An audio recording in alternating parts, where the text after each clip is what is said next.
It's actually been a wonderful week. Not only were you here, but I got to see you out in Los Angeles this past weekend. We were at the Emmys together. And I love catching up with you because, and I hope you know I'm not just blowing smoke here, you're the most fascinating man I know. Oh, thank you. You're welcome. You're a Renaissance man, you're a comedian, you're a musician, you're a writer, and one thing that people don't know about you that we've been talking about this week is that you are an art connoisseur. Yes, I love all art. And you're okay with the term connoisseur? That doesn't offend you? I like it. Okay, great.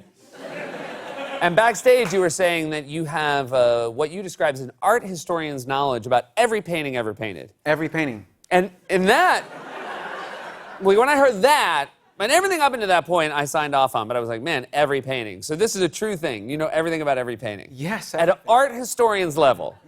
More, yes. Okay. Let's test it once again in our segment. Fred Armisen, art aficionado. All right, so there you go. This is, Fred, this is Vincent van Gogh's 1885 masterpiece, The Potato Eaters. Fred, tell us about this classic painting. He had a lot of help with this one. This was painted by his parents. He signed them, he sort of gave them an assignment. He's like, you guys are my parents, you know, I'm this famous artist, and for once, let's have you do something, why don't you depict our family? And they were like, we're not really painters. He's like, I think you can do it. So he gave them some coffee grounds, and at the breakfast table, he just had them do it, and they came up with this. Now, the problem is, how do you move a painting from a table onto a wall, onto canvas? Fascinating. So they used gravity for this. There's a sort of... there's a method in which... To move, wait, they what, sorry? So they painted it... They painted it on the table? On the table. So they're So like, they great. didn't paint it on a canvas? No, but what did they know? Well, I mean, you know...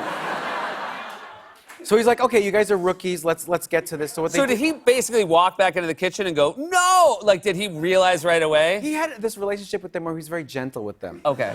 So he had that reaction where he's like, and then he was like, okay, what we're gonna do is there's, you know, he just slowed it all down. I was like, what we're gonna do is we're gonna try to move this onto a canvas. And they did it with gravity. It's amazing. With magnets, there's a way you can kind of have it like stay on the table and then move the entire table onto the wall.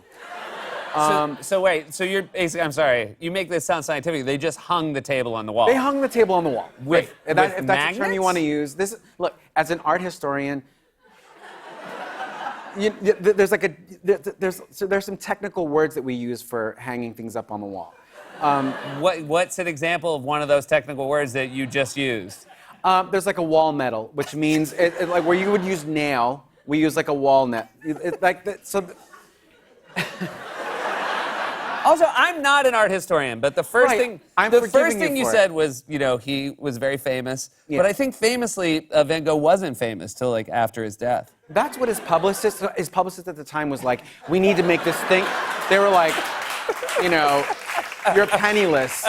But no, that was not the case. Gotcha. Very And well I'm sorry. And again, I want you to know I am apologizing for my ignorance in even asking. What were his parents' names? Maria and Mario. Sorry. So not Mario. No, Mario. Yeah. Give it up for Fred Armisen, everybody. Wait.